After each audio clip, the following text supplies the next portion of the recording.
हैं। प्रोफेसर संजय कुमार, मैं फिर से अब अलेक्जेंडर ड्यूमास के उपन्यास का जिक्र करूंगा, द थ्री मस्केटियर्स, तीन तिलंगे जो हैं, नीतीश, तेजस्वी और प्रशांत किशोर। अभी कहां मजबूती दिखाई दे रही है, किसके मुद्दों में ज्यादा जोर दिखाई दे रहा है?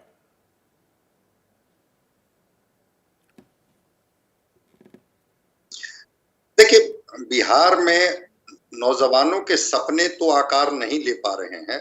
कालखंड जिनका भी रहा हो, सत्ता जिनके पास भी रही, ठीक है, घेरने के लिए हर पार्टियां स्वतंत्र है कि हमने ये दिया, हमने वो दिया, लेकिन जो एक सच है उस सच को स्वीकार करना होगा।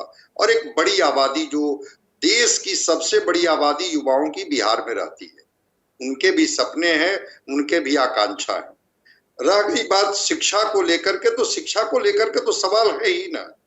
जो नहीं, ये ड्रॉप आउट रेशियो आपने 2020 में बताया, बेरोजगारी के हायर मुद्दे की जो एजुकेशन जिस गूंज तरह से थी यहाँ प्रोफेसर पर, साहब, वैसी ही गूंज क्या फिर से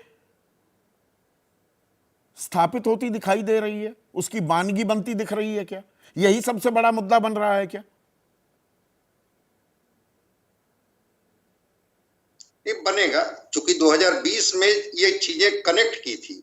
और तब तो जब तेजस्वी यादव ने कहा था कि हम 10 लाख सरकारी नौकरी देंगे, तो एनडीए ने कहा कि ठीक है, सरकारी नौकरी और रोजगार 20 लाख हम देंगे। इस बार तो बजटीय प्रोविजन में इन्होंने 37 लाख की बात की है। लेकिन जो सच्चाई है, अभी भी 5 लाख पद रिक्त हैं सरकारी विभागों में। 2 लाख से अधिक पद तो रिक्त हैं केवल शिक्षा विभाग में। 65,000 से अधिक पद रिक्त हैं स्वास्थ्य विभाग में। 40,000 से ज्यादा पद रिक्त हैं गृह विभाग में। राजस्व और जल संसाधन विभाग में इनके पास 28,000 से ज्यादा पद रिक्त हैं। ये रिक्तियां कब भरी जाएगी, यही तो यहाँ का नौजवान पूछता है। और जहां तक स्वरोजगार की बात है, जो एक सच्चाई है, जिस आंकड़े से आपने रूबरू कराया कि भाई 1.39% जो है इंडस्ट्रियल सेक्टर में आपकी भागीदारी है, 0.8% आपका फॉरेन इन्वेस्टमेंट है, सेकेंडरी सेक्टर तो बिल्कुल आपका, बिल्कुल जिसको कहते हैं कि एक पैर पर भी नहीं खड़ा है। उस स्थिति में स्वरोजगार की बात आप कर रहे हैं, उसके आधार क्या?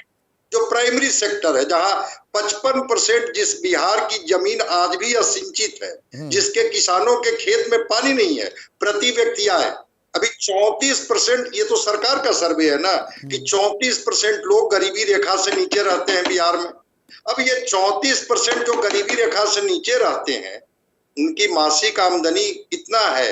6,000 रुपया से भी कम।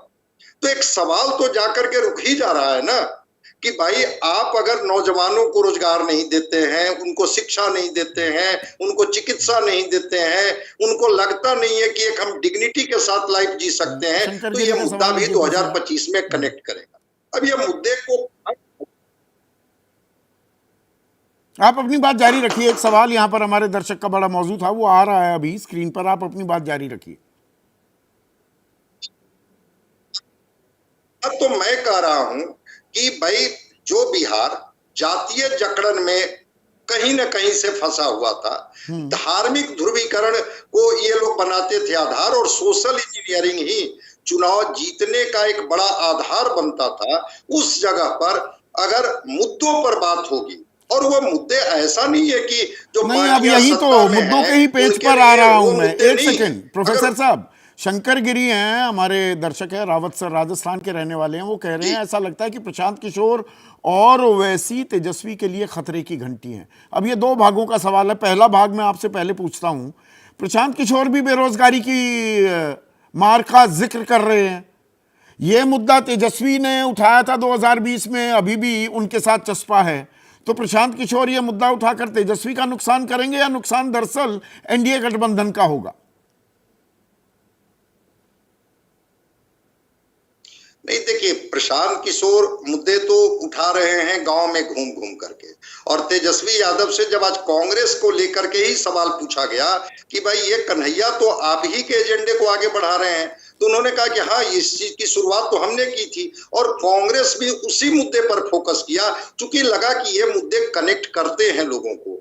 तो प्रशांत किशोर जी भी अगर शिक्षा को लेकर के, रोजगार को लेकर के, नौकरी को लेकर के अगर मुद्दे उठा रहे हैं, और वो लगेगा कि हाँ, ये चीजें ये इंप्लीमेंट करके और एग्जीक्यूट करके हमें देंगे, तो प्रशांत जी के भी मुद्दे कनेक्ट करेंगे लोगों को। इस सच्चाई नहीं, से इनकार युवाओं नहीं में किया जा किसकी सकता। गूंज ज्यादा ये है? कोई अब पेटेंट सवाल थोड़े युवा है का आ कि जाता है, कोई पार्टी नौजवान का। युवा फैक्टर किसकी ओर झुकाव दिखाई दे रहा है? देखिए देखिए, हर पार्टी ने युवाओं पर ही दांव लगाया है। कन्हैया पर दांव लगाया ना कांग्रेस ना, कन्हैया को भेजा ना कि भाई जाइए, युवा बन करके नहीं, युवाओं जेडीयू की का पीड़ा, कौन है युवा उनके चेहरा? दर्द, उनकी जेडीयू आकांक्षा, में तो उनकी नीतीश कुमार ही महत्वाकांक्षा। चेहरा है, वो युवा तो है नहीं। हाँ, नहीं तो नीतीश कुमार अगर युवा चेहरा नहीं है तो इसके तो परिणाम आएंगे ही नहीं। ये तो दावे कर ही रहे कि हम 12 लाख सरकारी नौकरी दिए, हमने युवाओं को एक मौका दिया खास करके रोजगार के लिए। तो नीतीश कुमार और नीतीश कुमार के लोग तो दावे कर रहे हैं। कोई जरूरी नहीं है कि कोई युवा चेहरा ही युवा की बात करे। कोई दूसरे जो सत्ता में मुख्यमंत्री हैं वो तो ज्यादा अकाउंटेबल है, लेकिन जब परीक्षाएं भ्रष्टाचार की भेंट चढ़ जाती है, युवाओं के सपने अधूरे रह जाते हैं, नौकरियां बेच दी जाती है, और नौजवान चौराहे पर खड़ा होकर के अपनी पढ़ाई और बूढ़े माँ बाप की दवाई का जब उसका जो सपना जब टूटता है, तो फिर उसके मन में तो एक आक्रोश पनप ही जाता है। तो अब उसकी आक्रोश फसल जो भी कर रहे हैं, है, वो भरोसे तेजस्वी का यादव सवाल करते भी हैं, है, प्रशांत और युवा फैक्टर, ये फैक्टर कितना अहम होने वाला है। क्या इसके इर्द गिर्द घूमेगी बिहार की राजनीति आने वाले महीनों में? 3 तेलंगाओं का तो मैंने जिक्र कर दिया, ये तीनों अहम किरदार रहेंगे, और इनमें किसकी भूमिका मजबूत होती है, कमजोर होती है, उसी का दारोमदार होगा, उसी पर निर्भर करेगा सत्ता किसकी बनती है।